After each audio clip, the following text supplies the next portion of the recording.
Hello，大家好啊！歡迎收睇我嘅節目頻道《凌晨空間之森寶師傅》，我係澳門嘅森寶師傅嗱。今日想同大家分享咧關於我哋呢個主題啊，有幾種嘅住宅啊，千祈咧係唔可以入住嘅，絕對不能入住嘅，係啦，租又好啦，買又好啦，都會構成嚴重嘅問題㗎啦。我今日分開咧歸類咗5大類啊。咁啊睇下熒幕前嘅你啊，咁有冇話真係中招啊，或者有邊一個真係切合你現時嘅情況啦？好啦，一個一個聽下嗱，好多嘅熒幕前嘅觀眾朋友啦，包括我自己好多嘅客人啊，甚至乎身邊嘅朋友啊嗰啲啦，咁好多時啊，佢哋睇一個住宅嘅時候咧，佢哋即係租又好啦，買又好啦，甚至乎公司啊都一樣啊，開公司都一樣啊。好啦，咁佢哋可能不外乎都係睇呢個地方嘅地段啦，佢個價錢啦、售價啦、租金啦，或者佢嗰個地方美唔美觀啦，個大堂靚唔靚啦，咁當然啦，係啦，呢個客觀情況不外乎都係睇呢幾樣嘅。但係有好多咧，可能同啲風水相關啦，甚至乎有啲可能我一講咧，大家咧就覺得叮一聲，好似唔係淨係話，即係唔係話淨係好似一啲無形嘅風水喎，好似真係令到我哋切身咧會感受到啲壓力啊同埋問題㗎。好啦，所以唔係話淨係一啲好似係鬼怪啊，或者係啲古靈精怪嘢，唔係淨係呢啲㗎。有啲甚至乎同我哋所謂嘅環境學啊，因為我哋其實風水亦都係建基於呢個環境學嘅一個學問嚟嘅。好啦，咁所以其實咧，亦都係無形中會令到我哋產生啲所謂嘅唔舒服啊、破財啊、家庭嘅壓力啊，甚至乎咧會令到我哋工作不順啊。咁呢啲全部都有關聯嘅。好，究竟係邊5樣嘅問題啊？大家留意翻清楚一個一個去睇啊。好啦，咁首先第一嘅，呢個係都最近咧，其實澳門有一個新嘅樓宇落成啦。咁我都有睇過㗎啦，呢個咁樣嘅地方啊。咁一陣間會一步步同大家講啊，因為呢個除咗喺澳門啦、香港啦，甚至乎內地咧，呢個情況都係常見嘅。係乜嘢咧？嗱，呢個咧第一啦，係第一項啊。咁就係呢個住宅或者呢個樓宇啊，冇靠山嘅。原來背後咧冇呢個依託嘅，係代表乜嘢咧？咁原來除咗個住宅樓宇之外咧，甚至乎少到去一個我哋公司咧，某啲嘅同事嘅辦公台，甚至乎你自己嘅辦公台咧，都有機會可能呢個情況係受到影響嘅。嗱，如何冇靠山先？嗱，我哋通常一個住宅咧最重要有靠山咧，即係譬如乜嘢咧？我呢一棟嘅住宅，可能咧佢背後咧亦都有挨住其他嘅住宅啦、其他嘅大廈啦。咁當然啦，喺我哋現代嘅城市，呢個係絕大多數嘅情況啊。係啦，即使唔係挨住另外一個大廈咧，都有機會咧，可能佢背後真係有個山嘅。咁呢個我哋叫有靠山。點解有靠山咁重要咧？因為原來有靠山即係代表我哋背後有背靠啦，會令到我哋有個安全感啦，會穩定啦，甚至乎同我哋個人嗰個財運啊、精神狀態啊等等啦，都有一個好直接嘅微妙嘅連結嘅關係㗎。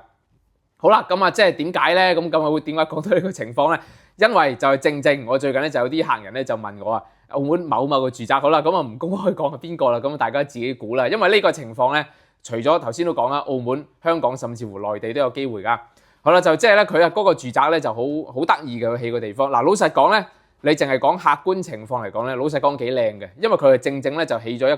一個地面啦，咁跟住咧前後咧就係夾雜咗一個類似一個湖啦、一個水塘啦，或者前面就係一個海啦咁樣啦。好啦，就正係咁樣嗱，咁我呢度畫出嚟咧，標示俾大家睇咧，大家一睇咧就明白係點樣嘅意思㗎啦。好啦，咁即係佢咧呢度咧有個平地啦，咁當然係咁樣啦。咁然後一個住宅咧，咁咧佢咧就係咁樣係啦，我標示出去啦。咁然後咧佢前邊咧就係咁樣啦，即係好似咧而家呢度咁樣啦。呢個咁嘅住宅，跟住咧上邊咧、下邊咧，亦都係一個河嚟嘅，係啦。咁上邊同下啦，即係呢個即係我聽我畫畫嘅，唔係話好靚嗰種啦。咁然後咧，咁呢個就係即係一個高樓大廈啦。可能前邊就係一個湖啊，係啦，一個河啊。咁後邊咧亦都係一個河嘅。咁佢前邊同埋後邊咧完全冇嘢去幫佢去包圍啊，係啦。咁佢變咗係完全一個冇靠山格局嚟嘅。所以呢個情況嚟講咧，亦都咧會令到咧嗰個地方啲人咧會覺得好似冇咗個安全感啦，係啦，甚至乎連帶令到佢哋嘅健康啊，甚至乎家庭嘅穩定嘅狀況咧，都連帶受到影響嘅。甚至乎嗱，有啲嘅朋友咧，咁佢哋咧可能咧喺嗰個公司嗰度啊，佢哋個住宅咧，可能就係咁樣嘅，或唔係佢哋嘅住宅，佢哋嗰個辦公室嗰度啦，即係譬如我呢度咁樣啦，係啦，我而家標示出嚟俾大家睇啊，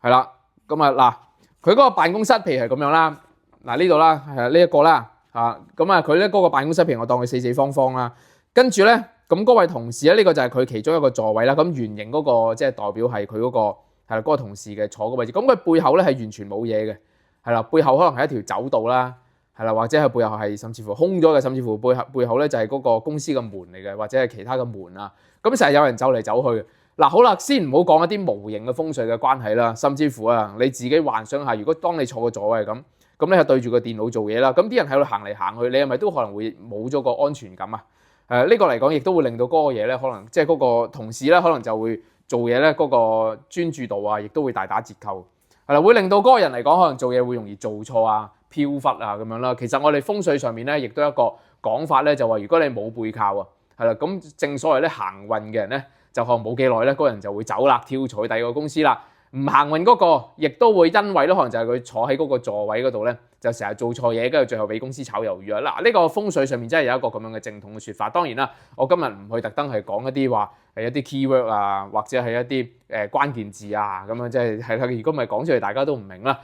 基本上就係咁樣啦。如果萬一你嗰個住宅整體嗰個樓宇結構係冇靠山，前邊後邊都係個海啊、河啊，係啦，或者係一個大嘅空地，乜都冇嘅。係啦，甚至乎好似係少到啦，佢話你公司個辦公台後邊完全冇靠山嘅話咧，係啦，咁都係唔得嘅。所以如果萬一啊，閣下係開公司，係啦，咁啊，其實都要注翻係啊，你個員工啊，最起碼佢嗰個背後有個背靠，有個屏風啊，係啦，即使有個書架咁都係 OK 嘅。係啦，所以如果萬一啊，係啦，咁啊，熒幕前嘅你啊，咁萬一你個座位咁不幸咧，又真係咁樣嘅話啦，係啦，咁記得留意下一集，因為咧，我今日咧會分開上下兩集咁樣去講嘅。咁第一集咧，最主要係講我哋所遇到嘅問題啦，第二集先會講解決方法啦。萬一如果係熒幕前嘅你真係遇上問題嘅話，記得留意埋第二集啊。好啦，第二啊，呢個都係非常之常見嘅，係啦，呢個叫做咧大門咧對正個走廊啊，係啦，呢個叫槍煞嘅格局，即係點樣咧？即係我哋嗰個門口啊，嗱，好多時咧啲工業大廈或者啲舊式嘅住宅咧都常見嘅，係啦，喺澳門其實我都經常都見到咧好多個住宅會存在呢個問題嘅，係啦，佢大概係點樣嘅咧？即係話咧你一開門。係啦，跟住你一開門啦，跟住咧前邊咧就一條好長嘅走廊咁樣啦，係啦，即係譬如好似呢度咁，我簡單標示俾大家睇，示俾大家。嗱，呢度咁樣開門啦，跟住前面一條大嘅走廊啦，係啦，或者甚至乎你係開公司或者你公司入邊咧都係咁樣嘅，呢個即係呢個咁樣稍為似係個圓形嘅嘢啦，咁呢度前面有個箭嘴就係呢條大嘅走廊啊，咁呢個其實叫做槍煞啊，係啦，咁呢個嚟講咧，亦都會令到咧喺入邊嘅人咧，其實可能係工作嘅同事啦，會係覺得整體嚟講啊，都係覺得唔穩定啦，係啦，或者冇咗個安全感啦。如果係住宅嘅話咧，就更加麻煩添。住宅嚟講咧，會令到入邊嘅人咧氣場唔穩定啦，容易可能會情緒唔好啦。係有啲人甚至乎本身已經係容易抑鬱嘅，咁啊真係索性直情係抑鬱啦。跟住成日都會比較或者係有啲脾氣唔好嘅，本身咧已經係脾氣唔多好，比較暴躁嘅人咧，就直接喺入邊咧就越嚟越火爆啊咁樣嘅情況。所以有好多時咧，有啲人點解話住喺嗰個住宅之後冇幾耐咧會出現離婚啊，係啦，或者成日都得罪人啊，產生好多是非問題咧，往往就係呢個有關係㗎，係啦，甚至乎開公司嘅朋友啊，如果你望住嗰一條好長嘅走廊咧，都有機會咧令到可能咧我哋成日都可能啲單咧臨到傾到埋門一腳，跟住咧就俾人叫咗啊，係啦，咁原來咧背後嘅原因就係因為咁樣令到你嗰個地方啲人嘅氣場咧就成日都處於個精神狀態唔穩定啊，咁可能有時會講嘢得罪咗人唔知啊，咁甚至乎如果個公司係咁樣都會令到咧嗰個公司入邊咧個氣氛咧比較緊張啦，可能員工嘅流失都會比較快㗎。好啦，所以咧原來我哋住宅對正一條大嘅走廊啊，或者係公司都一樣啊，對正一條大嘅走廊咯，就係大嘅走廊，呢個叫做槍煞嘅格局啊，係啦，容易令到啲人咧成日都會係爭執會比較多啦，成日容易發脾氣啦，啲人容易火爆啦，都會產生種種嘅問題㗎。呢個係第二類嘅情況啊，都係一樣啊。記得留意第二集，第二集咧我就會講翻呢個叫做破解啦，如何化解。第一集先講嘅問題啊，係話俾大家聽，係啦，希望咧就熒幕前嘅觀眾朋友啊，避免呢啲住宅最好唔好去租啦，或者留意翻呢啲叫做小知識啊，風水嘅小知識啊。嗱，第三缺角係啦，大家都知道啦，乜嘢叫缺角咧？即係話我哋嗰個住宅唔係四正嘅，即係我哋咧住宅入邊嘅風水啦，住宅又好啦，公司又好，都要講求係四四方方啦，係啦，咁啊四四正正啦，係啦，唔好一個嚴重嘅缺角啦。咁當然啦，原來邊個位置缺角咧，就即係代表咧邊個位置嘅對應嘅部分咧會出現問題㗎。譬如正西方缺角，正西方即係屬金啦，金係代表我哋嘅肺部啊，亦都代表我哋嘅筋骨啊嗰方面嘅。即係萬一嗰個住宅係啦，點解成日住入去啲人咧就成日咧一住到冇幾耐咧，就成日都會有啲流感啊，係啦，或者成日都仆親手腳啊，筋骨損傷啊，又話斷咗韌帶啊，係啦，明明咧以前可能做運動冇乜嘢嘅，偏偏就係住咗呢個地方之後咧，就好容易咧就話產生啲勞損啊之類嘅問題。原來咧就可能有機會就我哋叫做住宅嗰個正西面嗰個地方就缺咗角啦，就產生相關問題啦。嗱，呢個先至係小問題啊！我想講咧，仲有大問題嘅就係咧，原來我呢個住宅咧，即係四四方方代表最好啦。原來咁啱，原來如果咧你嗰個住宅有啲人咧，點解明明都係一個年輕嘅夫婦啦，係點解咁多年都懷孕唔成功咧？成日想求生子啊咁樣嘅話咧，都係唔成功嘅，好多年咧都係冇着落啦。咁原來咧就有機會同呢個缺角有關係，特別啊係東北同埋西南方呢兩個位置啊。如果有缺角嘅話咧，就基本上咧就多數都中招噶啦。我真係有試過嘅，係啦，有個客人咧咁話，即係點啊？我呢度咧都俾翻個構思圖俾大家，係啦，缺角係點樣咧？嗱，如果萬一你嗰個住宅，譬如佢係比較岩巉嘅，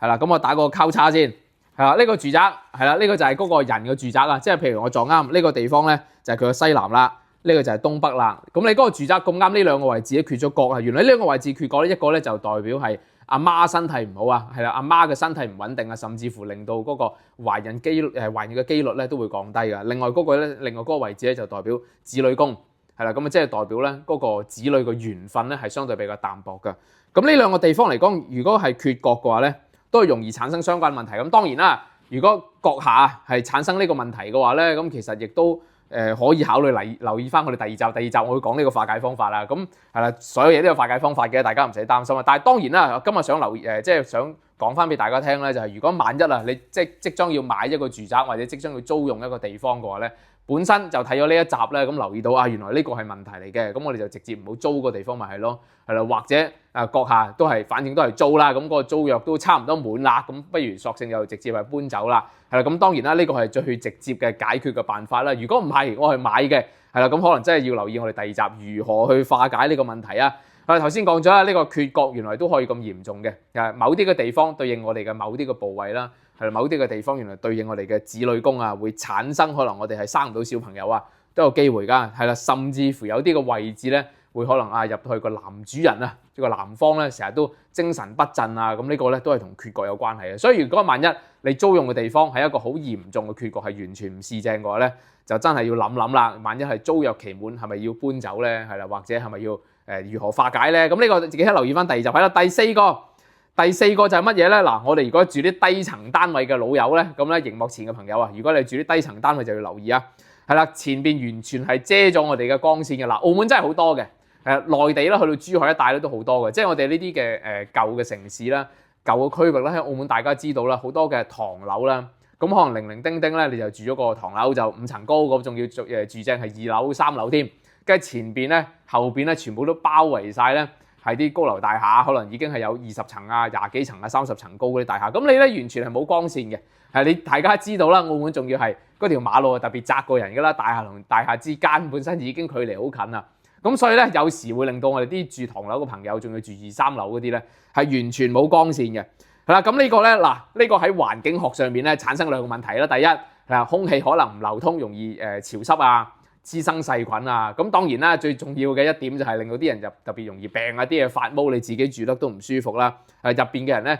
會陽氣比較低啦，都係一樣啊。如果熒幕前你本身已經個人比較容易係情緒化、容易焦急啊、焦慮啊咁樣等等啦，住呢啲住宅咧真係會直接咧令到可能我哋咧係會放大咗我哋嘅抑鬱感啊，直接真係令到某啲朋友本身有抑鬱就真係直接抑鬱嘅。嗱，真係會有呢個咁嘅情況㗎。有啲人咧點解住咗呢個住宅之後咧會成日懶洋洋啊、精神不振啊，咁事業方面咧可能嗰個士氣啊都會下降嘅。嗱，當然啦，如果你自己本人已經精神不振啦，又成日唔舒服啦，你個事業又如何會好咧？即係你都冇精神就去打拼啦。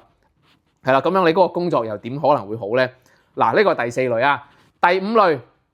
係啦，第五類嚟講有少少技巧去睇下，呢個咧就係我哋講緊我哋嘅住宅裏邊嗰個太極位啊，千祈唔好擲住咗個廚房啊！嗱，呢個都係一個相對嚴重嘅問題嚟嘅。點樣睇嘅咧？嗱，我哋通常咧睇呢個住宅咧都要睇翻一個平面圖啊，即係譬如我當係啦一個我哋睇翻，即係有時啲住宅嘅平面圖咧，我哋都可以係上網咧去揾翻嘅。係啦，咁啊，因為呢個都重要㗎，即係譬如咧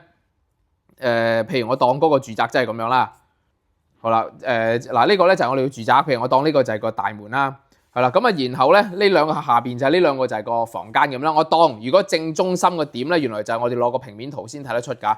呢個正中心呢個點咁啱撞啱係個廚房嘅話咧，係啦，咁呢個就有問題啦。呢個原來代表咧我哋嗰個廚房咧就係屬火啊嘛，咁踩住咗我哋嗰個太極方啊，係啦，咁就會令到係產生咩毛病咧？就會呢個火氣咧就相對個火煞就重啦，就會令到我哋入邊啲人咧成日都容易有啲小毛病啊，係啦，甚至乎有啲人點解成日有啲濕疹啊、皮膚病啊，長期都好唔翻啊，係啦，反反覆覆嘅，又打針又食藥啊嚟講咧都係反反覆覆嘅，咁原來都係同呢個有好大嘅直接嘅關聯啊，呢個叫火煞啊，火氣重啊，咁當然啦，火煞亦都會令到我哋有啲人咧係個精神容易係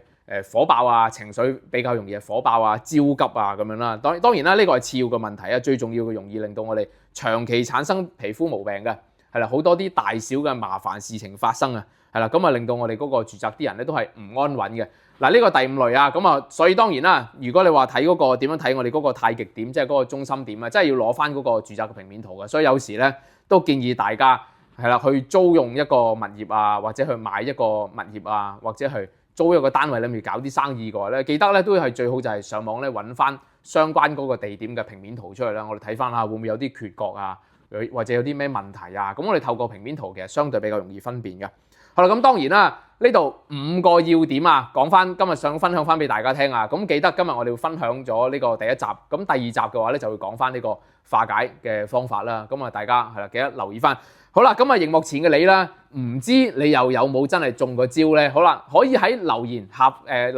邊咧話翻俾我哋聽啦。係啦，咁話翻俾我哋聽，究竟你係中咗邊一樣嘅問題啦？係啦，或者呢度5個你自己住緊嘅地方，咁究竟有幾多樣啊嘅情況係符合你而家現時嘅情況，或者你而家係咪遇上咗一啲問題啊，大大小小嘅問題等等啦？嗱，因為下一集咧，第2集啊，我就會綜合睇翻咧，大家粉絲朋友咧所留言咧講話啊，你遇到邊一個嘅問題相對比較多啲，咁我就會組織翻咧第2集就會盡量咧去分享翻相關嗰個問題啦，咁啊集中翻啦，咁我講翻俾大家聽個化解方法。所以係啦，大家粉絲朋友咧記得喺下邊留言啦，講翻俾我聽，究竟你中咗幾多項？係啦，2項啦、3項啦，係啦，或者你自己遇上嘅問題係乜嘢啦？咁啊當然啦，第2集記得留意翻啦，就會講翻呢個化解方法。嗱，今日咧。大家如果咧覺得呢條片咧係真係分享到一啲關於到你自己切身嘅問題啊，或者有啲問題希望我哋去解決嘅話咧，嗱，記得嘅都係一樣嘅留言啦，仲有記得點讚、追蹤、轉發、撳埋個鐘仔去 subscribe 訂閱我哋啦。當我哋咧有新嘅影片推出嘅時候咧，你就會第一時間睇到啊。另外啊，我哋咧如果我哋我本人咧或者我嘅小助手有時間都會盡快去回覆大家嘅留言嘅。大家記得咧就係千祈咧記得唔好忘記啊，喺下邊就留言講俾我聽你自己係遇上邊方面嘅問題啊。咁啊第2集我就會同大家分享翻俾大家聽咧，係啦，如何去化解啊。今日先多謝大家睇到呢度先啦，多謝晒大家，拜拜。